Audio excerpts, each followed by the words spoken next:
In de categorie 6 getallen goed is er 1 winnaar die de jackpot wint. Van harte gefeliciteerd.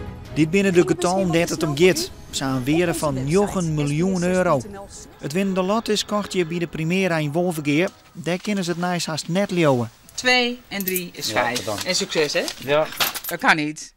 Dat is onbegrijpelijk. Ik denk van al die loten die dan verkocht zijn en dan toevallig bij ons. Nou, hele verrassing.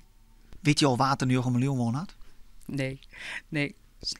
Dat is een hele verrassing en voor degene zelf misschien ook wel. Ja, die had je nog net onder de balie staan. Nee, die is hier nog niet geweest. En dus kan het samen zo wezen dat een van deze klanten miljonair is zonder het te weten. Nee, ik niet. Nee? Nee. U heeft al even gecheckt? Ja, ik heb al gekeken, zaterdagavond al. Ja. Maar ik heb ze niet. Ik heb er 3 van de 6.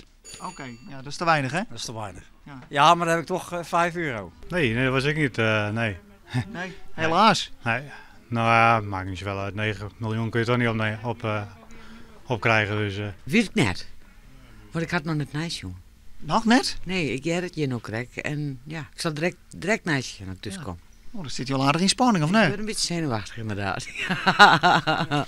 Bij deze Primera binnen ze al wat wend dat het om prijzen gaat. Vooral de staatsloten die wij haal aardig wat opsmieten. In totaal heeft u 80 euro gewonnen.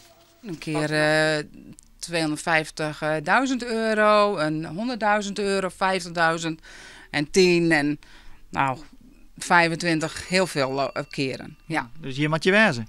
Ja, het lijkt er wel op. Het laatste half jaar is dit nou al de derde op rij. U speelt al heel lang mee met de lotto. Ja, al 40 jaar. Wat is de grootste Zeker prijs? 40 jaar. De grootste prijs. Zie je dat? Nou, was 15.000. Ik reken je nergens op, want ik ben al gelukkig in de liefde. Dus wat dat betreft. Ja, je kent het alles aan, hè? Nou, dat bedoel ik. Nou, misschien ben ik wel miljonair. Wie zou het hebben? Tja, Hallo. waar weet. U wou deze? Ja. Heeft er ook een postzegel bij nodig?